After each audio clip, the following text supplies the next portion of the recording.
Hello everyone. So এটা ছিল দুর্গাপুজোর আমার সকালের অষ্টমীর দিনে সকালের লুক। তো এই শাড়িটা হলো অনলাইনে, যদি কারোর লিঙ্ক চাই দেন কমেন্ট করে দিও, আমি লিঙ্ক প্রোভাইড করে দেবো। দেন আমরা বাড়িতে এসে ড্রেস চেঞ্জ করে রেডি হয়ে আমরা চলে গেলাম মুভি দেখতে। মুভিটার নাম ছিল মার্টিন। হ্যাঁ, ভালো ছিল মুভিটা, অনেকটা খারাপ ছিল না, ভালো ছিল। তারপর আমরা মুভি দেখে বেরিয়ে গেলাম। আর একটা কথা, এটা লেট হয়ে গেল আমার, মানে আমি জানিই না আমি যে এটা ব্লগ বানিয়েছিলাম, আমার মনেই নেই আমি এটা আপলোড করিনি বা ব্লগটা করেছিলাম আমি।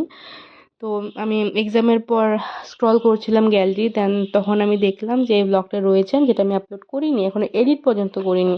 তো এখন আমি এডিট করে তারপর আমি আপলোড করছি আজকে। তো দেন আমরা রাত্রে বেরিয়ে গিয়েছিলাম মাদের সাথে, সবাই রেডি সেডি হয়ে ঘরে ঘরে এসে রেডি সেডি হয়ে দেন আমরা বেরিয়ে গেছিলাম সবাই। তো আজকের জন্য এতটুকুই।